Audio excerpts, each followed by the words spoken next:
శరీర మూలంగా పుట్టినది శరీరమును, ఆత్మ మూలంగా పుట్టినది. మనము ఏ విధంగా ఆత్మ మూలంగా పుట్టామా, శరీర మూలంగా పుట్టామా? ఆత్మ మూలంగా పుట్టినప్పుడు తండ్రి చిత్తాన్ని మనం నెరవేర్చగలము. తండ్రి చిత్తము అంటే ఎటువంటి పరిస్థితులైనా మనల్ని దేవుడు ఏ విధంగా రక్షించుకున్నాడో, దేవుని యొక్క ప్రేమని మనము విడిచిపెట్టామా అని అంటే శరీర మూలంగా పుట్టినట్టు. ఆత్మ మూలంగా మనం జన్మించినప్పుడు దేవుని సేవ, మనం శుక్రవారం నేర్చుకున్నాము. ఫస్ట్ దేవుని దాసులుగా ఉండాలి. దాసులుగా ఉంటేనే దేవుని యొక్క ప్రత్యక్షత అనేది ఈరోజు చెప్పుకున్నట్టుగా ఆ ప్రత్యక్షత గుంపులంలో మాట్లాడారు ప్రభు. ఏంటంటే ఆయన యొక్క ప్రత్యక్షత మనకి ఈ అంచు దినాల్లో దేవుడు ఇచ్చాడు. ఈ అంచు దినాల్లో జ్ఞానేంద్రాన్ని ఇచ్చాడు. ఆయన స్వరం వినడానికి, వాక్యం గ్రహించడానికి. ఆ వాక్యాన్ని నువ్వు గ్రహించట్లేదంటే నువ్వు శరీర మూలంగా జన్మించావని. శరీరంగా జన్మించిన వారికి మరణం ఏర్పాటు చేస్తుంది, అనారోగ్యం ఏర్పాటు చేస్తుంది, చింత, చీకు, భయము, తండ్రి జీతం నెరవేర్చడానికి ఇష్టం ఉండదు. చనిపోతే మనం దేవుని రాజ్యంలో ఉండాలి కాబట్టి గురి అందుకే పరిగెట్టాలి. తండ్రి జీతం నెరవేర్చకపోతే దేవుని రాజ్యానికి వెళ్ళలేము అనే విషయాలు వాళ్ళకి తెలియవు. కాబట్టి ముందు సేవకులుగా ఉండాలి. సేవకులుగా మనం ఉండాలంటే ప్రకటన గ్రంథంలో 3వ అధ్యాయంలో దేవుడు భవిష్యత్తులో ఏదైతే మన భవిష్యత్తు ఏంటి, దేవునితో యుగాలు ఉండడం. ఆమేన్. ఎవరు ఎలా ఉన్నా సరే పర్సనల్ అన్నమాట. ఇది ఆత్మకి ఆహారం, శరీరానికి ఆహారం లేకపోతే మనిషి ఎలాగ బ్రతకలేడు, ఆత్మకి ఆహారం లేకపోతే నిత్య రాజ్యంలో బ్రతకలేరు. నిత్య రాజ్యం దేవునితో యుగాలు కూడా ఉండే స్థితిని కోల్పోతారనమాట. అందుకనే శరీర మూలంగా మనం జన్మించామా, ఆత్మ మూలంగా జన్మించామా అనే విషయాలు నేర్చుకోవాలి. లేకపోతే భ్రమపరిచే ఆత్మ ఎలుబడి చేసి మరి ఆ క్రమం అనేది తెలుసుకోలేక మనం ఏంటంటే ఇంటి వారికి సేవ చెబుతాం. ఆ జీవితంలో అలాగే ఉంది. ఇంట్లో వాళ్ళకి, సంఘ బిడ్డలు, ఆత్మను కోల్పోయిన వారికి, తిరుగుబాటు చేసే వారికి సేవను చెప్పడం వలన మరి దేవుని సేవ అనేది చాలా కుంటుపడింది. అయినా సరే ఎక్కడ ఆగకుండా దేవుడు నడిపించారో ఎన్నో ప్రాక్టికల్గా, థియరికల్గా దేవుడు నేర్పించి మహిమ పొందుతున్నాడు. దేవుని నామముకు స్తోత్రం. మనం దేవుని మూలంగా పుట్టినప్పుడు అటువంటి పరిస్థితులు వచ్చినప్పుడు ఆ నీతిమంతుడు 8 సార్లు పడిపోయినా లెగిస్తాడంట. కాబట్టి అలాగే దేవుడు నడిపిస్తాడు అనమాట. కాబట్టి ఆత్మ మూలంగా మనము జన్మించినప్పుడు మనకి ఎలా ఉంటుందంటే ప్రకటన సేవ ఆగకుండా జరుగుతుంది. ఆ సేవకులకి ఏంటంటే నాకు ప్రకటన చాలా ఇష్టం. ఎందుకంటే భవిష్యత్తు ఏంటనేది ప్రతి మనిషికి కూడా శరీర సంబంధంగా ఉంటుంది. భవిష్యత్తు ఏంటి, నేను ఈ పిల్లలకు పెళ్ళిళ్ళు చేయాలి, ఇల్లు కట్టుకోవాలి, నాకు ఉద్యోగం కావాలి, ఇవన్నీ అయిపోతే నేను చనిపోతాను, ఇవన్నీ కూడా నాకు స్టాండర్డ్గా ఉండాలి అని ఆశపడతాను. కానీ యుగాలు ఉండడానికి భవిష్యత్తు అనేది ఏంటి అనే విషయాలు తెలియవు. కాబట్టి ప్రకటన 1వ అధ్యాయము 1వ వచనంలో యేసుక్రీస్తు తన దాసులకు అంటే తన దగ్గర దేవుని సేవకులుగా ఉన్న వారికి ఆ సేవ ఆగిపోతే వాళ్ళకి అర్థమవుతుంది, భవిష్యత్తే ఉండదు. ఇంకా ఏది ఆగిపోయినా భవిష్యత్తు ఉంటుందేమో, కానీ సేవ ఆగిపోతే మాత్రం భవిష్యత్తే ఉండదు. కాబట్టి యేసుక్రీస్తు తన దాసులకు కనబరచుటకు దేవుడు ఆయనకు అనుగ్రహించిన ప్రత్యక్షత ఈ అంచె దినాల్లో అందరికీ కూడా కలగాలని దేవుడు మనల్ని మరొకసారి మాట్లాడుతున్నారు. శుక్రవారం మాట్లాడారు ఈ మాట. కాబట్టి వాళ్ళతో దేవుడు ఆ దాసులతో సదాకాలం ఉంటాడు. ఏంటంటే ఆ విషయాలు దాసులు ఏం చేస్తారంటే సర్వలోకానికి వెళ్ళి సర్వ సృష్టికి సువార్త ప్రకటిస్తారు. పరిశుద్ధాత్మ దేవుడు మీ మీదకి వచ్చినప్పుడు శక్తివంతులు అవుతారు. యోదయ సమరయ దేశంలో అంతా మీరు సాక్షులై ఉంటారు. దేవుడు చేసిన మేలు మర్చిపోరు, సాక్ష్యం చెప్తా ఉంటారు. అనుక్షణం సాక్ష్యం చెప్తాడు. ఒక కృతజ్ఞతగా ఉంటారు, విశ్వాసం నిరీక్షణతో ఉంటారు. కాబట్టి తన దాసులకు కనబరచుకు దేవుడు ఆయనకు అనుగ్రహించిన ప్రత్యక్షత ఈ సంగతుల త్వరలో సంభవింపనై ఉన్నాయి. ఏడు సంభవింపనై ఉన్నాయంటే ఇప్పుడు వైరల్ అవుతున్నాయి చాలా విషయాలు దేశాల్లో, అన్నీ కూడా వైరల్ అవుతాయి. అవన్నీ కూడా సంభవింపనై ఉన్నాయి అనే ప్రత్యక్షత ఏమి సంభవిస్తాయి, అంచె దినాలు ఎలా ఉంటుంది పరిస్థితులు, అది మరి దేవుడు వచ్చే రాకడ సూచనలు ఏంటి, ఇవన్నీ తెలియాలంటే ఆయన ప్రత్యక్షత రావాలంటే ఆ జ్ఞానేంద్రియాలు ఉండాలి. జ్ఞానేంద్రియాలు ఉండాలంటే దేవుని ఆత్మను పొందుకోవాలి. పరిశుద్ధాత్మ పొందుకోకపోతే వాడు నావాడు కాదు అంటున్నాడు రోమ 8:9. అందుకని ఆయన తన దూత ద్వారా వర్తమానం పంపి తన దాసుడైన యోహానుకి వీటిని సూచించాడు. అతను దేవుని వాక్యముల గురించి, యేసుక్రీస్తు సాక్ష్యం గురించి తాను చూచినంత మట్టుకు కూడా సాక్ష్యం చెప్పాడు. దేవుని కోసం మనం సాక్ష్యం చెప్పాలి. ఆయన ఎందుకు భూలోకానికి వచ్చారు, ఎందుకు చనిపోయారు, ఎందుకు ఆయన చనిపోయి లేచి మన కోసం ప్రాణం పెట్టి మరలా దేవుని రాజ్యాన్ని కట్టడానికి మరి ఎవరైతే పరిశుద్ధులు గుంపున్నారో, ఎవరి కోసమైతే ఆయన జయించి ఆయన సింహాసనం మీద కూర్చోబెట్టుకుందాం అనుకుంటున్నాడో వాళ్ళ కోసము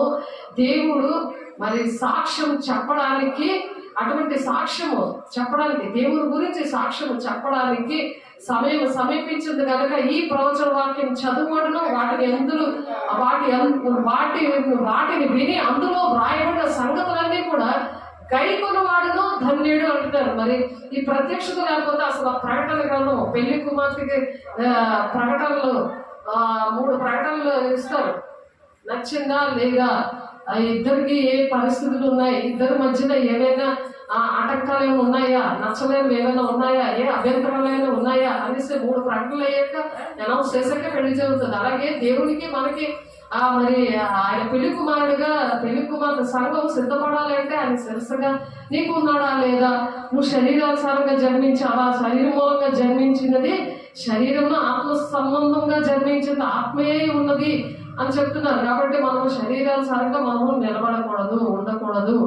కాబట్టి ప్రతి సంఘానికి కూడా దేవుడు ఈ మాటలు చెప్తున్నారు, శరీరానుసారంగా మనం ఉండకూడదు అని చెప్పి. యోహాను 3వ అధ్యాయము చూడండి, యోహాను 3వ అధ్యాయము 6 నుండి 8 వచనాలలో ఈ మాటలు ఉన్నాయి. మీరు కొత్తగా జన్మింపవల్లని నేను మీతో చెప్పినందుకు ఆశ్చర్యపడవద్దు. గాలి తనకి ఇష్టమైన చోటుని విసురును, నీవు దాని శబ్దము విందువే గాని అది ఎక్కడి నుండి వచ్చునో ఎక్కడికి పోవునో నీకు తెలియదు. ఆత్మూలంగా జన్మించేవాడు అలాగే ఉంటాడు. గాలి లాగా వెళ్ళి సువార్త చేస్తాడు, సర్వలను ఫ్లైట్ లాగా పనిచేస్తాడు. దేవుని మూలంగా జన్మించినప్పుడు వాళ్ళ కాళ్ళ నొప్పులు కానీ, ఆకలి కానీ, ఏ దాహం కానీ ఏవేది వాళ్ళు గాలి పరిశుద్ధాత్మ దేవుడు వాళ్ళు ఉన్నప్పుడు, దేవుడు వాళ్ళు ఉన్నప్పుడు వాళ్ళు అలాగా పనిచేస్తారంట. గాలి ఎటువంటి సర్వమని వెళ్ళిపోద్ది.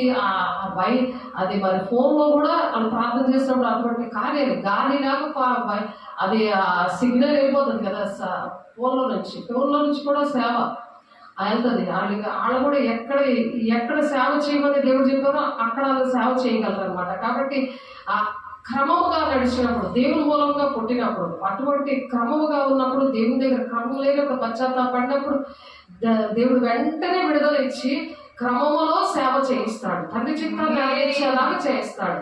మనల్ని క్రమంలో పెట్టడానికే దేవుడి కృపకాలంలో ఈ మాటలన్నీ మనతో మాట్లాడుతున్నారు. కాబట్టి అందుకు నికోదేము ఏమంటున్నాడు, ఈ సంగతులు ఎలాగ సాధ్యమని ఆయన అడుగగా యేసు ఇట్లానండి, నీవు ఇశ్రాయేలుకు బాధుడుగా వీటిని ఎరుగవా, ఇశ్రాయేలుకు బాధుడుగా ఉన్నావు, నువ్వు పాస్టర్వి, నువ్వు సేవకుడివి, నీకు తెలియదా అని అంటున్నాడు నికోదేముతో. ఆయన 6 లక్షల జనాభానికి నడిపిస్తున్న నికోదేముకి తెలియలేదు ఈ విషయాలు. కాబట్టి చాలా మందికి ఈ విషయాలు తెలియవు. కాబట్టి మనం ఏంటంటే అవి తెలుసుకోవడానికి దేవుడు కృప చూపించినందుకు దేవునికి అనేకమైన వందనాలు. దేవుని మహిమ కలుగును గాక. కొలస్సీలు 1:27 వచనంలో అన్ని జనుల్లో ఈ మర్మం యొక్క మహిమైశ్వర్యము ఎట్టిదో అది అనగా మీ అందున్న క్రీస్తు మహిమ నిరీక్షణ ఉన్నదన్న సంగతిని దేవుడు తన పరిశుద్ధులకు తెలియపరచగోరి ఇప్పుడు ఈ మర్మమును వారికి బయలుపరిచాడు అన్నమాట. పరిశుద్ధులకి మర్మం బయలుపరుస్తాడు ఆయన. సేవకులుగా ఉండాలి, తర్వాత సాక్షులుగా శిష్యులుగా ఉండాలి, తర్వాత కుమార్తెలు అవుతారు. ఇక మీద మీరు దాసులు కాదు, మీరు నా స్నేహితులు, నా కుమారులు అని, అబ్బా తండ్రి అని మీరు నన్ను పిలుస్తారు. అలా మీరు ప్రార్థన చేస్తారు, నాయన తండ్రి దేవా అనుకుని ప్రార్థన చేస్తాం. అందుకే కాబట్టి రోమ 13:14 క్రీస్తుని మరి మనం ధరించుకోవాలన్నమాట. ఆ విధంగా క్రీస్తును అలా ధరించుకోవాలి. రోమ 13:14 వ్యక్తికి ప్రభువైన యేసుక్రీస్తును ధరించుకున్న వారే శరీరేచ్ఛను నెరవేర్చుకున్నకు శరీరము విషయము ఆలోచన చేసుకోనకడి అన్నాడు. శారీరకంగా ఆలోచిస్తున్నావా, దేవుని రాజ్యాన్ని కట్టడానికి ఆలోచిస్తున్నావా, నీ రాజ్యాన్ని కట్టుకోవడానికి ఆలోచిస్తున్నావా, దేవుని రాజ్యాన్ని కట్టడానికి ఆలోచిస్తున్నావా, నాకు అవ్వదు అని అంటున్నావా? ఒకసారి ఆలోచించుకో. దుష్టుడు ఉంటే అలాంటి ఆలోచనలు, అలాంటి వేదన, అటువంటి దుఃఖము అటువంటి భయము ఇవన్నీ కూడా భూ సంబంధమైనవి. కాబట్టి మనం శరీరానుసారంగా మనం ప్రవర్తించకూడదు. కాబట్టి ప్రతి విషయాలు కూడా ఎప్పుడు ఏమి జరగాలో దేవుడు చేస్తాడు. ఆ టైం దేవుడు సమకూరుస్తాడు. దేవుడు పనికి ఆటంకంగా ఉండకుండా నీ సేవ నేను చేస్తాను అని పాట పాడుకున్నాము. దేవుని దగ్గర క్షమించమని అడిగితే క్షమాపణ ఇచ్చాడు. క్రమం అది. ఆ క్రమం లేకుండా నేను జీవించానయ్యా, ఇప్పుడు క్రమంగా నేను నడుస్తానయ్యా, తండ్రి చిత్తాన్ని నెరవేర్చి నేను ఎప్పుడు వస్తున్నామో అవన్నీ ఆమెకు తెలుస్తాయి.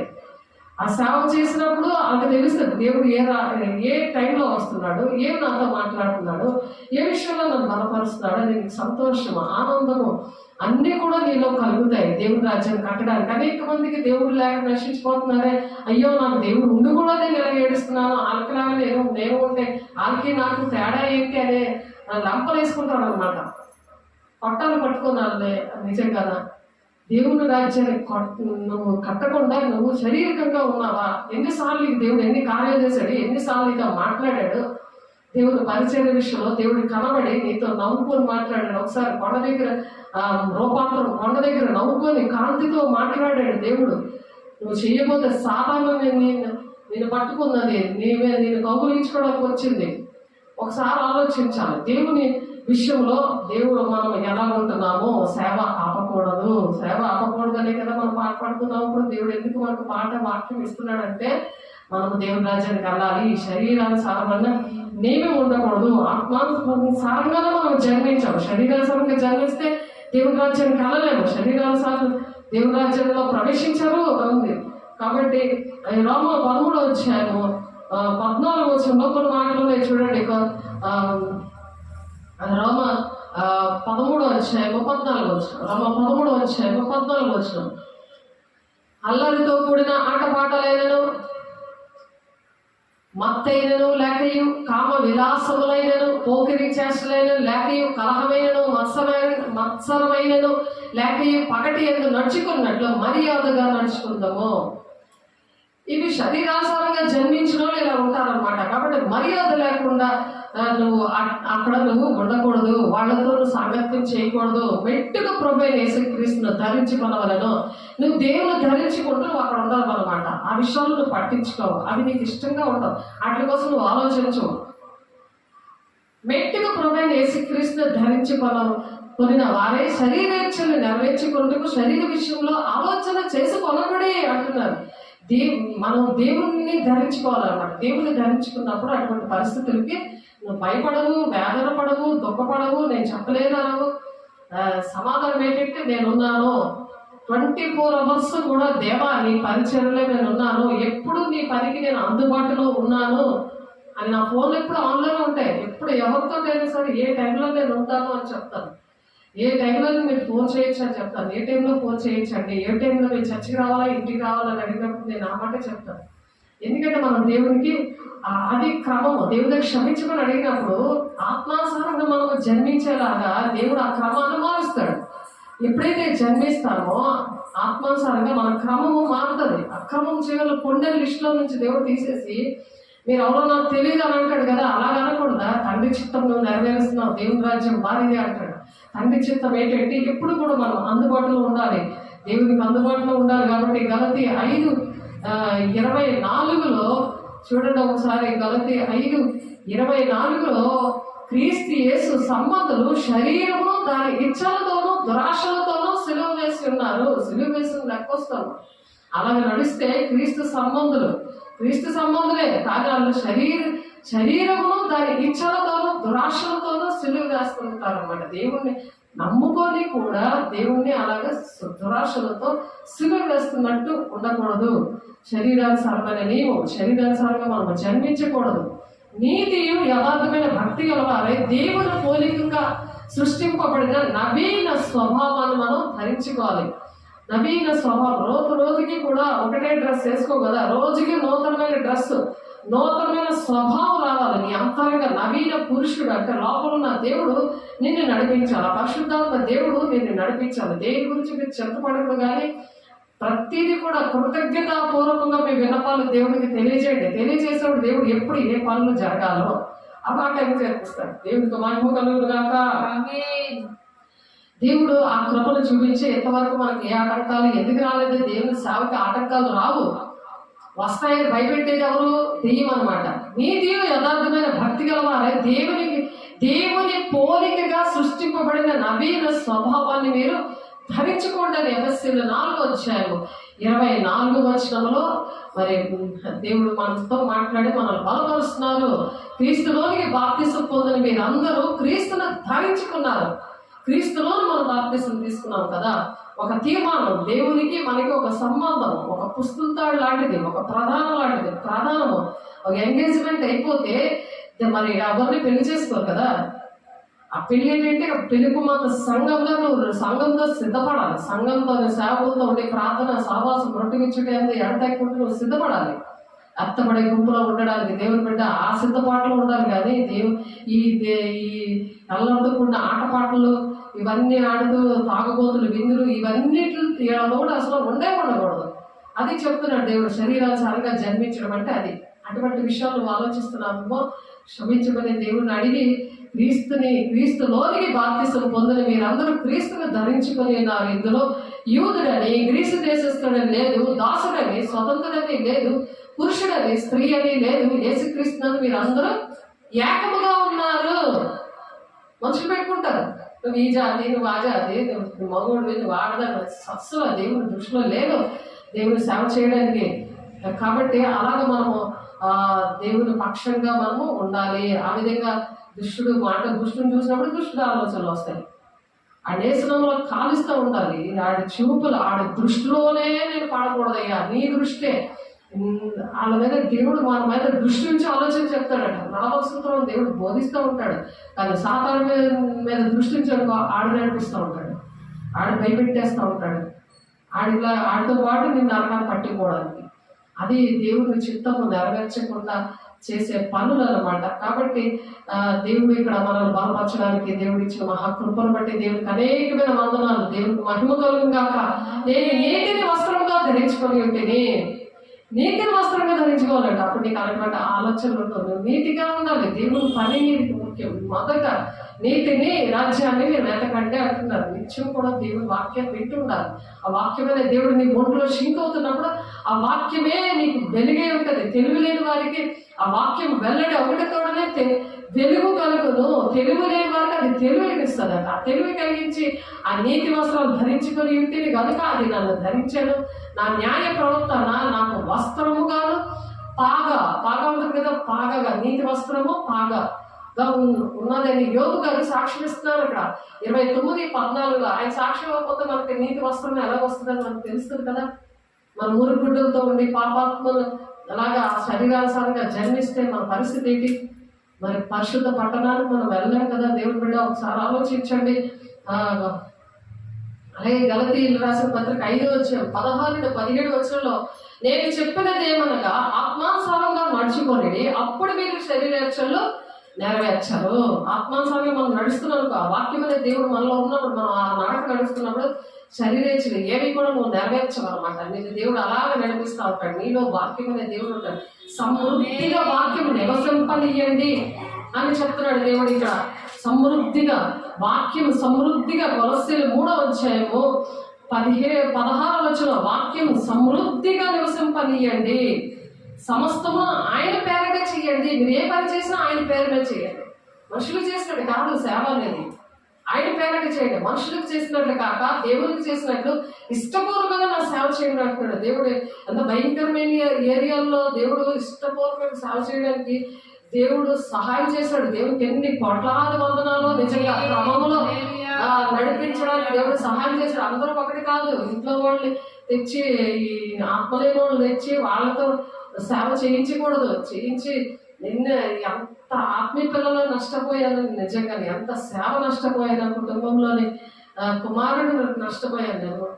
అవన్నీ కూడా నిజంగా దేవుడు అది నా మేలుకే చేశాడేమో. దేవుడు రాజ్యంలో ఉన్నాడు బాబు చక్కగా. దేవుడు అనేస్తాడు కాదు కదా. దేవుడు సరి చేస్తాడు, నడిపిస్తాడు. ఎక్కడ కూడా ఆగకుండా 1999 నుండి ఇప్పటికి 26 సంవత్సరాలు అవుతుంది. ఎక్కడ ఆగకుండా సేవ అలా జరిగించుకునే వచ్చాడు. ఆయన శిష్యులుగా తయారు చేశాడు దేవుడి పిల్లల్ని. ఆయన కుమారులుగా కుమార్తెలుగా ఇప్పుడు తయారు చేసి ఇప్పుడు వాడుకుంటున్నాడు ప్రజెంట్. దేవుడు ఎంత గొప్ప దేవుడు ఆలోచించండి. శారీరకంగా జన్మిస్తే అలా ఉండదు. ఆత్మానుసారంగా జన్మించినప్పుడు దేవుడు అలాగా విడువడు ఎడబాయిని అంటాడు. ధనాపేక్షకు మీరు ఆశపడద్దు. ధనాపేక్ష లేకుండా ఫ్రీగా అనమాట. సేవ అనేది ఫ్రీ. ఎవరు ఏం చేసినా ఏమి చెయ్యకపోయినా సేవ అయితే ఆగకుండా దేవుడికి ఎందుకు చేయిస్తున్నాడు ఆయన? హెబ్రీయులకు రాసిన పత్రికలో ఉండదు అన్నమాట. ఆళ్ళకంట అలాగా ఏది ఉంటే దాంతో తృప్తిగా మీరు ఉండండి. ఆయన పోషిస్తాడని మాట్లాడారు. సంఘాన్ని ఎవరు పోషిస్తాడు? ఆయన భర్తగా ఉండి, ఆయన శిరసగా ఉండి సంఘాన్ని పోషిస్తాడు. దేవుడు నడిపించే దేవుడు. చూడండి ఎంత గొప్ప దేవుడు. అలాగా మనం ఉండాలని ఆయన విడువడు ఎడబాయడు అనే వాగ్దానము ఎవరికి చెల్లుతుంది? శరీరానుసారంగా జన్మించిన వాళ్ళకి చల్లదు. ఆ వాగ్దానాలు పట్టుకొని పడుకుంటారు. అన్ని శరీరానుసారమైన పనులే.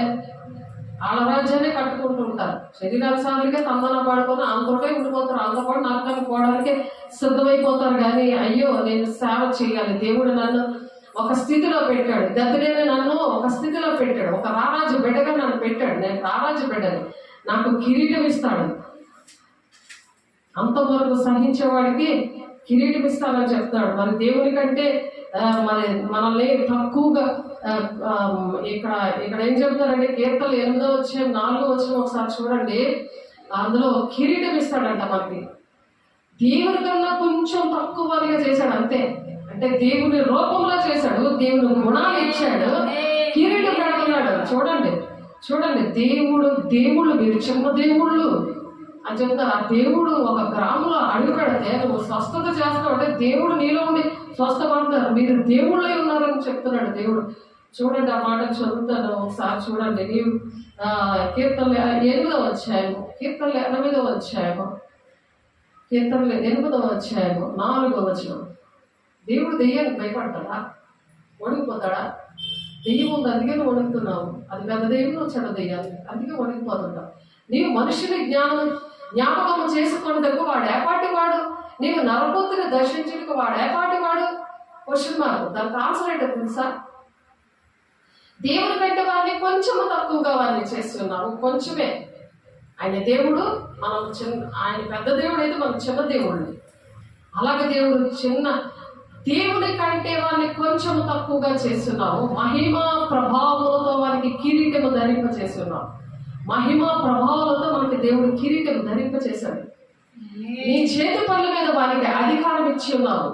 చేతి పనులు ఆయన పని నీకు అప్పచెప్పాడా? నువ్వు సేవ చేయలేదు అందుకే నీకు అప్పచెప్పలేదు. నువ్వు అభిషేకం లేదు నీకు అందుకే అప్పచెప్పలేదు. ఒకవేళ నువ్వు అభిషేకం లేకుండా నువ్వు సేవ చేశావు కాబట్టి నీకు అనారోగ్యాలు, నిందలు, అవమానాలు, దెబ్బలు అన్ని కూడా సమస్యలు. నువ్వు సేవ ఆపేస్తున్నావు. దేవుని బిడ్డ ఎక్కడున్నావో దేవుని సేవ అభిషేకం లేకుండా చేయకూడదు. దేవుని అభిషేకించి దేవుని శిష్యులు పంపించారు. శిష్యులుగా అలాగా సేవకి రావాలి. 60 రోజులు నేను దేవునామం తొంగుకొని దేవుని సేవ కోసం సిద్ధపరిచాడు దేవుడు. నన్ను ఏకాంతంలో దువపాలంలో సేవకి అభిషేకించి నాకు పిలుపు దర్శనం వైజాగ్ విజయనగరం తీసుకొచ్చి దేవుడు నన్ను పరిచర్యలో పెట్టాడు. సేవ నేను దాసురాలుగా లేదు దేవునికి. మరి గలతీ పత్రికలో చూసారు కదా, 3వ అధ్యాయంలో స్త్రీ పురుషులు అని భేదం లేదు, యూదుడు గ్రీసుదేశుడు ఎవరు భేదం లేదు, అందరూ ఏకంగా ఉన్నారు కదా. ఇలా భేదాలు పుట్టించేవాడు సాతానుడు. వాక్యం చూడరాడు, వాక్యం అనేది దేవుడితో మాట్లాడరాడు, వాక్యం గ్రహించలేని వాళ్ళు మాటలు మనం వినకూడదు. పరిశుద్ధాత్మ దేవుడు ఉన్నవాళ్ళు ఎవ్వరు కూడా వాళ్ళు బోధించక్కర్లేదని చెప్తుంది వాక్యం. 2వ అధ్యాయంలో నీ చేతి పనుల మీద వాళ్ళకి అధికారం ఇచ్చున్నాను. అందుకు ఇచ్చాడు అధికారం. ఆయన చేతి పనుల మీద అధికారం ఇచ్చాడు. కాబట్టి మనం ఎలా ఉండాలంట ఒకసారి చూడండి. 82వ కీర్తనలో ఉంటుంది. 82వ కీర్తన ఒకసారి తీయండి. 1-2 వచనాలు. 82వ కీర్తన 1-2 వచనాలు. మనం దేవుడు పనప్ప చెప్పాక ఎందుకు పనప్ప చెప్పాడు? ఒక గ్రామంలోనికి మనం అడుగు పెట్టామంటే దేవుడు మనతో అడుగు పెట్టాడు. మనలో ఉన్నవాడు ఎవరు? లోకములో ఉన్నవాడి కంటే గొప్పవాడు. అందుకని మనము ఆత్మ మూలంగా జన్మించాము. ఎందుకు జన్మించాము? జన్మించి నువ్వు దేవా నన్ను క్షమించయ్యా, నడిపించయ్యాలి, భయపడిపోతున్నానయ్యా, నాకు సమస్య ఉందయ్యా, నువ్వు భయపడిపోయేది కాదది. ఎప్పటికీ కూడా నువ్వు భయపడవు. నీతిమంతులు ఎప్పుడూ సింహంలో ధైర్యంగా ఉంటారు. ఆడ వస్తాడు రోమ 16 కాళ్ళ కింద చదవకూడదు, ఎందుకంటే శిరస్సు దేవుడై ఉన్నాడు కాబట్టి. నీ దేవుడు ఏం చేస్తాడు? దేవుడు సమాధానకర్తైన దేవుడు. నీ కాళ్ళ కింద నా సాధనగా నువ్వు జరగొట్టాలి, నువ్వు ఆ తొక్కుకుంటూ నువ్వు దేవుని పని చేయాలి, దేవుని బిడ్డగా నువ్వు నిలబడాలి. కాబట్టి నిన్ను దేవుడు ఏమిటి నీ పని అప్ప చెప్పాడు. కాబట్టి దేవుని కుమార్తెగా కుమారుడిగా ఉన్నావు. ఎంతమంది అయితే నా ఆత్మ మూలంగా నడిపించబడతారో వాళ్ళే నా కుమారులు నా కుమార్తెలు దేవుడు చెప్తున్నారు. రోమ 8:14 ఉంది ఆ మాట. దేవుని సమాజంలో దేవుడు నిలిచి ఉన్నాడు. దేవుని సమాజం, ఈ కుమారులు కుమార్తెలు ఉన్నది ఏంటంటదని దేవుని సమాజము.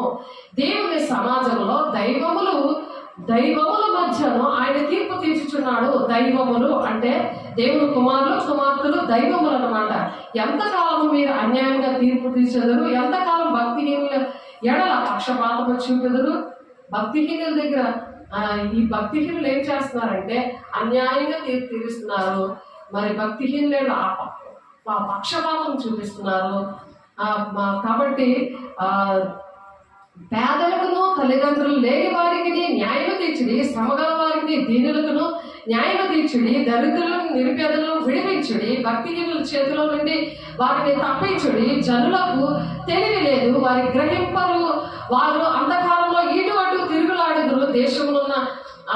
దేశమునుకున్న ఆధారములన్నీ కదులుచున్నవి. మీరు దైవములనియు మీరందరూ సర్వోన్నతుని కుమారులనియు నేను సెలవించుచున్నాను. ఎవరికైతే పనిలో పెట్టాడో కుమారులకి కుమార్తెలుగా పెట్టుకున్నాడు కదా, ముందు వారిని దాసులుగా చేసుకున్నాడు. దేవుని యొక్క ప్రకటన గ్రంథంలో పెళ్లి కుమార్తెగా ప్రకటనిస్తున్నాడు. ప్రతిదీ కూడా భవిష్యత్ కాలంలో అన్ని కూడా చెప్తున్నాడు.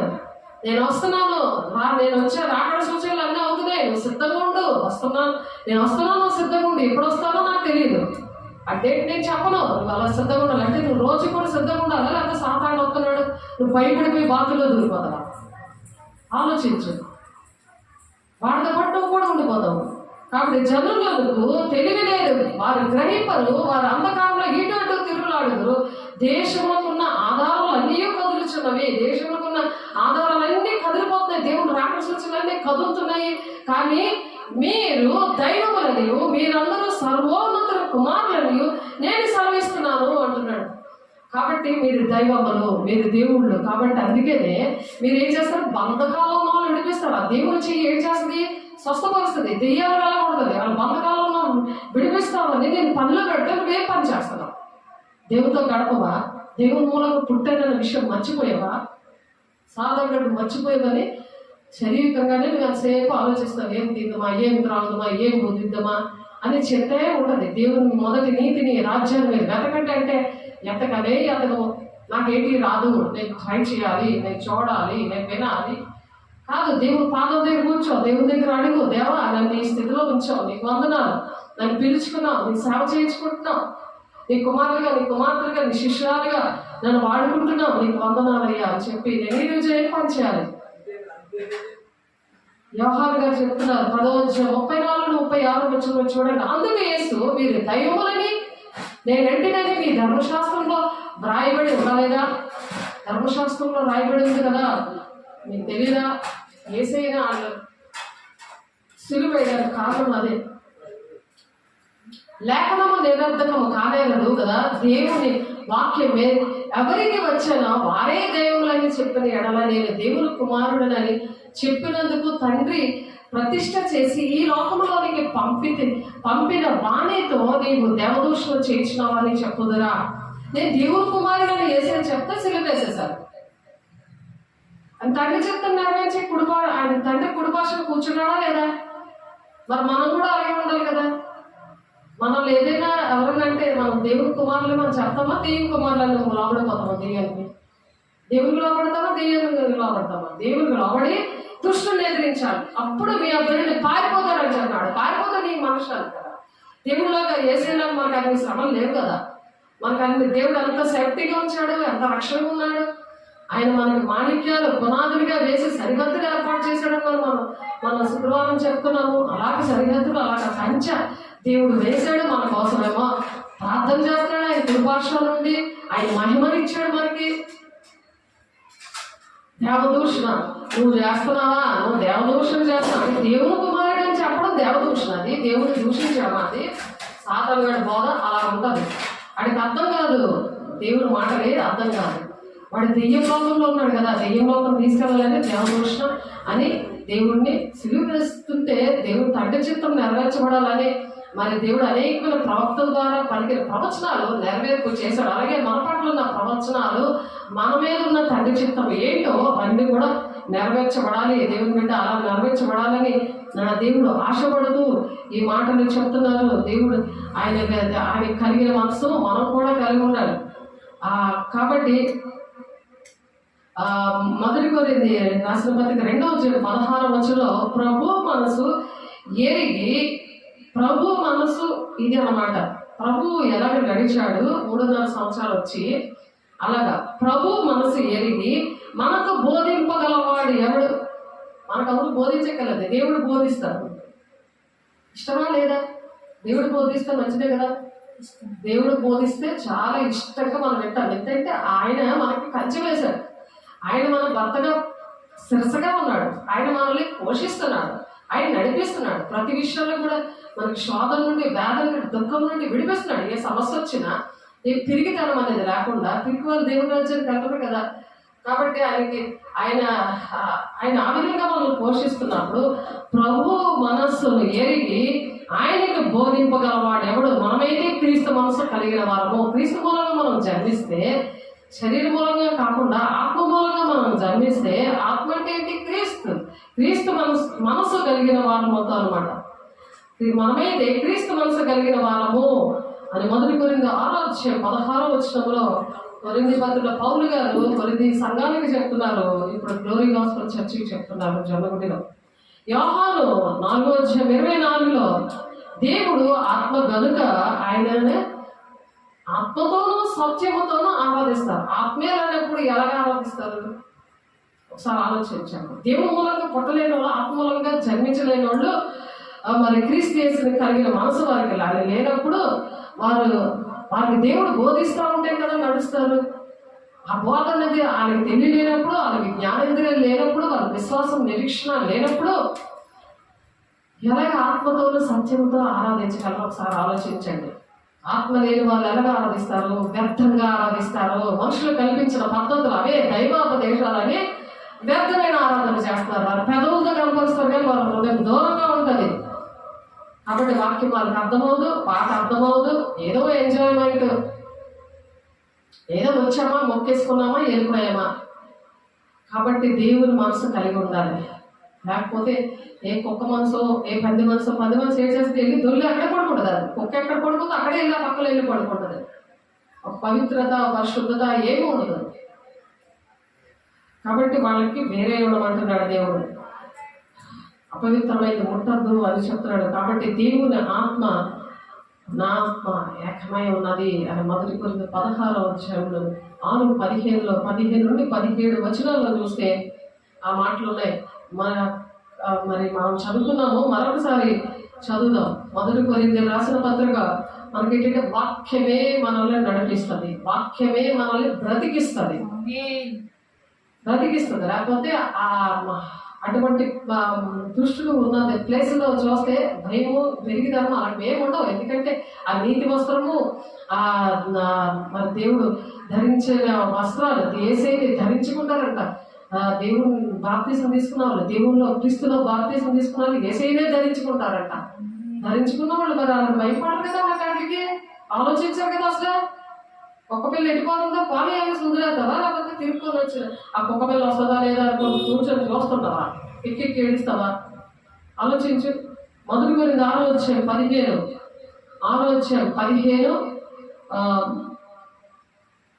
మొదటి కొరింథీ 6:15 నుండి 17 చూద్దాము. ఒకసారి చూడండి, మీకోసం చదువుతున్నాను, చక్కగా రాసుకోండి. ఆ వాక్యం పట్టుకొని ప్రార్థన చేయండి. మీ దేహములు క్రీస్తునకు అవయములై ఉన్నవని మీరు ఎరుగురా? నేను క్రీస్తు యొక్క అవయములను తీసుకొని వేశ్య యొక్క అవయములుగా చేయదునా?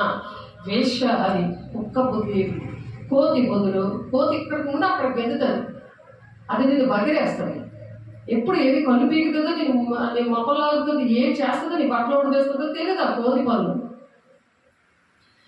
మరి ఆ అవయవాలతో కలుసుకోవచ్చా?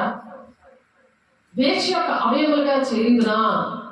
దేవుని యొక్క అవయవాన్ని నేను వేశ్య యొక్క అవయవంగా చేస్తానా నేను అని అడుగుతున్నాడు దేవుడు. క్రీస్తు యొక్క అవయవాలుగా ఉన్నాం మనం, యేసే శరీరంలో అవయవాలుగా ఉన్నాం, మనం పరిశుద్ధంగా ఉండాలి కదా. వేశ్య యొక్క అవయవంగా చేదునా అది ఎంత మాత్రమో తగదు. వేశ్యతో కలుసుకున్నవాడు దానిలో ఏకదేహమై ఉన్నాడని మీరు ఎరుగురా, వారిద్దరూ ఏక శరీరమే అవుతారు అని మోషే చెప్పుచున్నాడు కదా. అట్టి వలే ప్రభువుతో కలుసుకున్నవాడు ఆయనతో ఏకాత్మే ఉన్నాడు. మనం ఎప్పుడు ప్రభుతోనే కలుసుకోవాలి. ప్రభుతో కలుసుకోవడం అంటే ఇది వాక్యముతో కలవడం, వాక్యం బాగా వినడం, వాక్యం పట్టుకొని ప్రార్థన చేయడం, పరిశుద్ధాత్మ దేవుడిని కలిగి ఉండడం. పరిశుద్ధాత్మ దేవుడు వచ్చినప్పుడు నువ్వు శక్తిమంతులు అవుతాయి. యోధే సమరేద దేశంలో అంతగా నీ సాక్ష్యము దేవుడు నేను ఎలా రక్షించుకున్నాడో, లేకపోతే గతి లేని నీవు మరి తాగుబోతులాగా ఉండవలసిన జీవితం, పెంట కుప్ప మీద ఉండవలసిన మన జీవితాలు, కొంతమంది జీవితాలు ఎలా ఉన్నాయంటే ఈ ఏరియాలోనే, నేను చేసిన ఏరియాలన్నీ అలాంటివే. అలాంటి గతి లేని ప్రజలని దేవుడు రక్షిస్తున్నాడంటే దేవుడు తీసుకొచ్చి దేవుడు లోబడిన వాళ్ళు సేవకులుగా ఎంచుకొని అంత విడమర్చి చెప్తున్నప్పుడు మనం ఎలా ఉండాలి? దేవుని మార్గంలో నడిచినప్పుడు దేవుల్లో కలుసుకోవడం అని అర్థం, భౌతికంగా కాదు, ఆత్మీయంగా. అటువలే ప్రభువుతో కలుసుకొని కూడా ఆయనతో ఏకాత్మే ఉన్నాడు. ఏకాత్మ, ఆయన ఆత్మ నీ ఆత్మ రెండు కలుస్తాయి. నువ్వు కలపక సైతాన్ ఆత్మ కలుస్తుంది. కాబట్టి ఆ ఖాళీ ఉంచుకోండి, ఏసై కలిపియాలండి. ఆడు వచ్చి లోపల ఏసై ఆత్మతో నువ్వు నింపబడి ఏసైతో నువ్వు కలిసి ఉండాలి. దేవుడు నాతో ఉన్నాడు, నాలో ఉన్నాడు, నా పక్కన ఉన్నాడు, నాతో మాట్లాడుతున్నాడు. నువ్వు చేస్తున్న పనులు ఎవరికి ఇష్టమైన పనులు అర్థమైపోతాయి. మన పనులు బట్టి మనలో ఎవరున్నారని అర్థమవుతుంది. కాబట్టి నేను క్రీస్తుతో కూడా సిలువ వేయబడ్డాను. మా పాపంలన్నీ దేవుడు ప్రాణంలో పెట్టావు, అది తీసేశాడు. కాబట్టి మనం ఎలా ఉన్నాము? దేవునితో మనం బ్రతికున్నాం. ఎక్కడో జీవిస్తున్న దాన్ని నేను కాదు, నాలో క్రీస్తే నాలో నిలబడ్డాడు, క్రీస్తే నాలో జీవిస్తున్నాడు అని మనం ఆ విధంగా ఎరగాలి. దేవుని ఆత్మ కనుక ఆయన ఆరాధించేవారు ఆ విధంగా ఆత్మతోనూ సత్యంతోనూ ఆరాధిస్తారు. అలాగా ఆరాధించాలని దేవుడు కోరుకుంటున్నాడు. దేవుని ఆత్మ మనతో అలాగా ఏకమై ఉంటుంది అనమాట. కాబట్టి ఆయన మనల్ని ఎప్పుడు కూడా విడివడు ఎనబాయడు. ఆయన ఎప్పుడు కూడా నేను విడిచిపెట్టాడు. దేవుని బిడ్డ ఒకసారి ఆలోచించు. నన్ను దేవుడు విడిచిపెట్టేసాడేమో, నేను ఏం పాపములు చేశానో, నా పరిస్థితి ఏంటి, నా జీవితం ఏంటి అని సాధారణ నిన్ను అలాగా బాధ పెడతా ఉంటాడు, భయపెడతా ఉంటాడు. కాబట్టి హెబ్రీయులు రాసిన పత్రికలో 13:5 దేవుడంట వీడగొడు నిన్ను ఎడబాయడు. ఎప్పుడో తెలుసా? ధనాపేక్ష లేనివారే మీకు కలిగిన వాటితో సంతృప్తి పొంది ఉండండి, నిన్ను ఏమాత్రమును విడువను, నిన్ను ఎడబాయను అని ఆయనే చెప్పాడు కదా. ఆయన విడువడు, ఎడబాయడు. ఆయన మనతో ఉండే దేవుడు. మరి తండ్రి నేను ఏకమై ఉన్నాము అని చెప్తున్నారు. తండ్రి యేసయ్య సాక్ష్యం చెప్తున్నాడు. ఆయన ఎలా సాక్ష్యం చెప్తున్నాడో మనం కూడా అలాగే సాక్ష్యం చెప్పే వారిగా మనం ఉండాలి. యోహాను సువార్త 10వ అధ్యాయంలోని 30వ వచనము చూద్దాము. 30వ వచనం చూడండి ఒకసారి. నేనును తండ్రియును ఏకమై ఉన్నామని వారితో చెప్పాను. యూదులు ఆయన కొట్టవాలని మరలా వాళ్ళు చేత పట్టుకున్నారన్నమాట. నేను దేవుడు ఏకంగా ఉన్నామంటే ఏసైనే కొట్టారు, మరి నేను కొట్టరా? నువ్వు కొట్టకుండా ఉండాలంటే దుష్టుడు ముట్టకుండా తను భద్రం చేసుకోవాలి. దేవుడు అలాగే భద్రం చేసుకున్నాడు. యేసు తండ్రి వద్ద నుండి అనేకమైన మంచి క్రియలను మీకు చూపితేనే ఏసై ఎన్నో మంచి కార్యాలన్నీ చూపించాడు ఆమెకి. వాటిలో ఏ క్రియ నిమిత్తములను రాళ్ళతో కొడుతున్నారని వాళ్ళు అడిగారు. ఏసై అడుగుతున్నాడు, నువ్వు ఏ క్రియను బట్టి నన్ను కొడుతున్నావు, ఎందుకు మీరు రాళ్ళతో నన్ను కొడుతున్నారు? యేసు తండ్రి నేను ఇద్దరు కూడా ఏకమే ఉన్నామని చెప్పినాను. ఎందుకంటే శరీరానుసారంగా పుట్టిన మనుషులకి, ఆత్మానుసారంగా పుట్టిన వాళ్ళకి ఇలా ఉండదన్నమాట పరిస్థితి. మరి ఏసే విషయం మనం చూసుకుంటే మన విషయం చాలా చిన్నది, చిన్న వాటికి మనం భయపడిపోతుంటాం.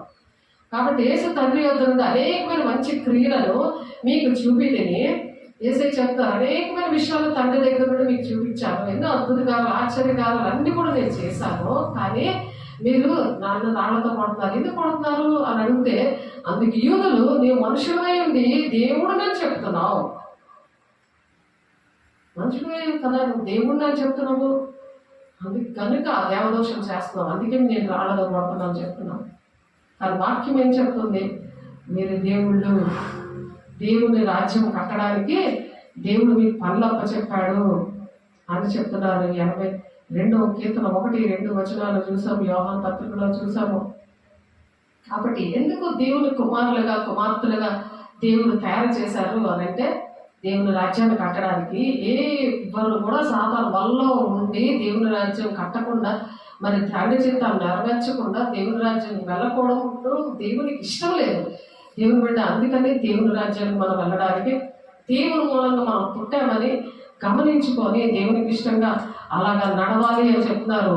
నీ పితరులతో ప్రమాణం చేసిన నిబంధన మర్చిపోను అంటున్నాడు ఆయన. అందుకనే ద్వితీయోపదేశ కాండంలో ఆ మాట చెప్తున్నారు. అందుకే మాట చెప్పుకొని ముగించుకుందాము. ద్వితీయోపదేశ కాండము 4వ అధ్యాయము.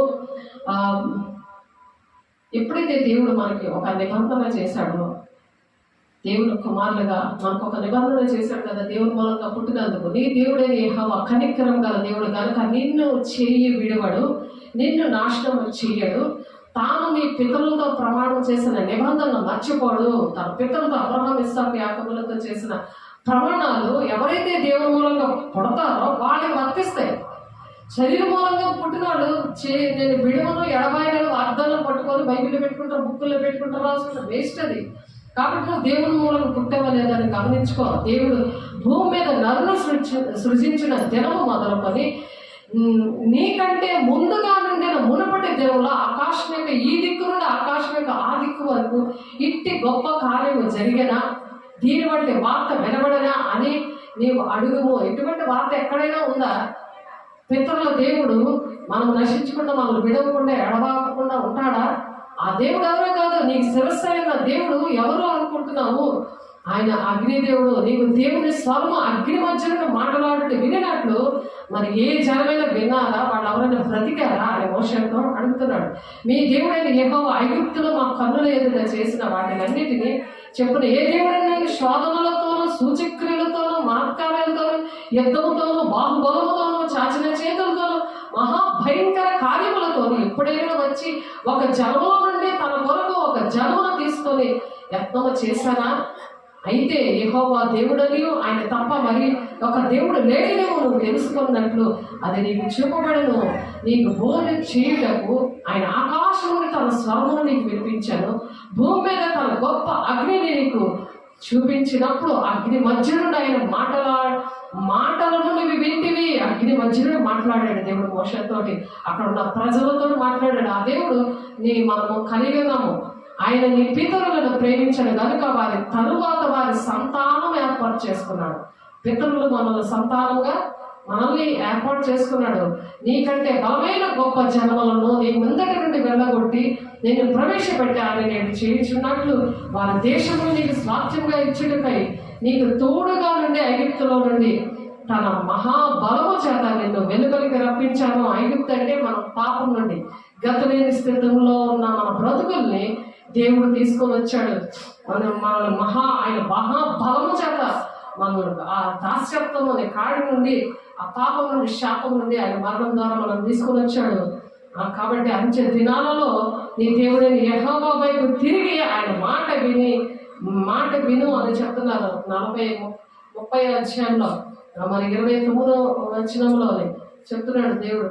చూడండి 30 అధ్యాయంలో 29లోని దేవుడైన యెహోవా కనికరం కలిగిన దేవుడు గనుక నీకు చెయ్యి విడువడు, నీకు చెయ్యి విడువడు అని చెప్తున్నారు. ఈ సంగతులన్నీ నీకు సంభవించిన తర్వాత నీకు బాధ కలిగినప్పుడు అంచె దినముల్లో నీవు నీ దేవుడైన యెహోవా వైపు తిరిగి ఆయన మాట వినిన ఎడల, ఆయన మాట వింటే నీ చెయ్యి విడవడాయి. ఈ అంచె దినాల్లో నువ్వు ఆయన మాట వింటే, ఆయన బోధ వింటే, నీకు బాధ కలిగినప్పుడు అంచె దినంలో నీ దేవుడైన యెహోవా వైపు తిరిగి ఆయన మాట వినేలా నీ దేవుడైన యెహోవా కనికరం గల దేవుడు కనుక నిన్ను చేయి విడవడు, నిన్ను నాశనం చేయడు. తాను నీ పితరులతో ప్రమాణం చేసిన నిబంధన మర్చిపోడు. ఆ నిబంధన అనేది మర్చిపోకుండా దేవుడు ఆయన ఆజ్ఞలు, కట్టడలు అన్నీ కూడా అవలంబించాలి. 4:40 ఉంటుంది. ద్వితీయోపదేశకాండం 4:40, ద్వితీయోపదేశం 4:26 దేవుడు యెహోవా మరి దహించు అగ్ని ఉన్నాడు. ఆ దహించు అగ్ని అయిన దేవుడు శిరస్సై ఉన్నప్పుడు నీకు భయమేంటి? నీకు శోధన ఏంటి? దుఃఖమేంటి? అవన్నీ దుష్టుడు నేను కలిగిస్తున్నాడు. కాబట్టి అది దుష్ట ఆలోచనలు చెప్పిన నడవలయ్యా, శరీరానుసారంగా నేను జన్మించలేదయ్యా ఆత్మానుసారంగా నేను పుట్టానయ్యా. కాబట్టి నీ బిడ్డగా, నీ సేవకురాలుగా నేను మాట్లాడుతున్నానయ్యా. నీ కుమార్తెగా నేను ఉన్నానయ్యా. మరి దేవుళ్ళు అని చెప్తున్నారయ్యా. మమ్మల్ని ఒక పని చెప్పారయ్యా. మమ్మల్ని దేవుళ్ళుగా మీరు నిర్ణయించారయ్యా.